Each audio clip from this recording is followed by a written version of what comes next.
నమస్తే, welcome to TV 786. మైనార్టీల సంక్షేమమే మా లక్ష్యం. ఇక వివరాల్లోకి వెళ్తే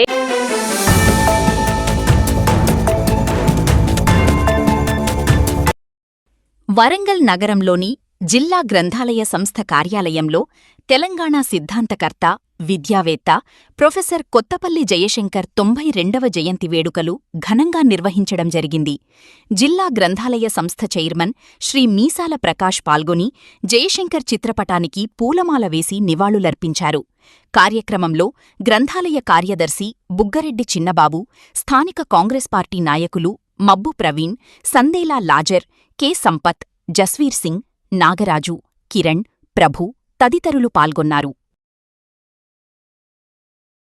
జయశంకర్ గారి ఆశయాలను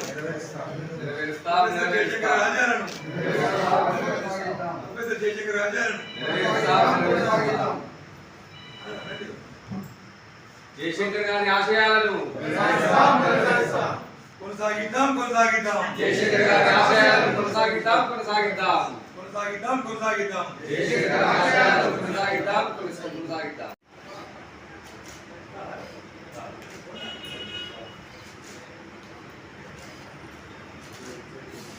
ఓకే, ఎన్నుకున్నాళ్ళు పట్టుకోమని, ఎన్నుకున్న ఫోటో పట్టుకోమని, కొంచెం ముందుకు వస్తే పట్టుకోండి.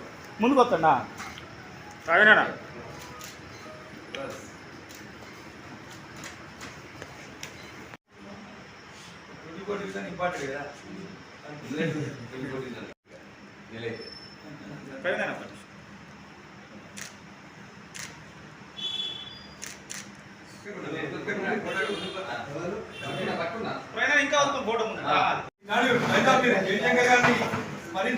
తెలంగాణ సిద్ధాంతకర్త ప్రొఫెసర్ జయశంకర్ గారి జయంతి సందర్భంగా వరంగల్ జిల్లా గ్రంథాలయంలో వారి జన్మదిన వేడుకలను ఘనంగా నిర్వహించడం జరిగింది.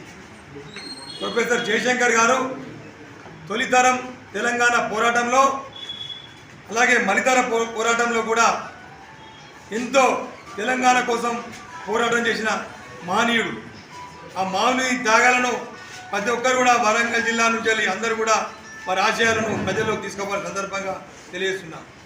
మరి ముఖ్యంగా ఏంటంటే ఆనాడు కాంగ్రెస్ ప్రభుత్వంలో, కేంద్రంలో, రాష్ట్రంలో కాంగ్రెస్ ప్రభుత్వం ఉండే ఆ రోజు యూపీఏ చైర్పర్సన్ శ్రీమతి సోనియా గాంధీ గారి దృష్టికి పలుమార్లు తీసుకుపోయి శ్రీ జయశంకర్ గారు వారి ఆధ్వర్యం, వారి నాయకత్వంలో కాంగ్రెస్ పార్టీ పిసిసి అప్పుడు కూడా తీసుకువెళ్ళి, మరి ముఖ్యంగా ఏంటంటే జయశంకర్ గారు ఒకటే చెప్పారు శ్రీమతి సోనియా గాంధీ గారి దృష్టికి, ఇలా 1200 మంది విద్యార్థులు తన ప్రాణాలను కోల్పోయారమ్మా.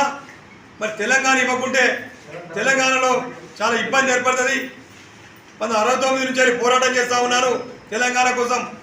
ఏనాడు కూడా ఎవరు అవకాశం ఇవ్వలేదు కాబట్టి ఇప్పుడు ఇవ్వాలని చెప్పడంతో చెల్లించిన శ్రీమతి సోనియా గాంధీ గారు తెలంగాణ, ప్రత్యేక తెలంగాణ ఏర్పాటు కోసం పార్లమెంట్లో, రాజ్యసభలో బిల్లు ప్రవేశపెట్టి అనేక రకాల ఇబ్బందులైనా, ఒత్తిళ్ళైనా కూడా తలొక్కకుండా బిల్లు ప్రవేశపెట్టే ఘనత కాంగ్రెస్ పార్టీకి శ్రీమతి సోనియా గాంధీ గారు దక్కుతుందని సందర్భంగా తెలియజేస్తూ, మరి జయశంకర్ గారు ఉంటే వాస్తవంగా వారు కాంగ్రెస్ పార్టీనే కానీ శ్రీమతి సోనియా గాంధీ గారిని మర్చిపోకుండా ఉండేవారు.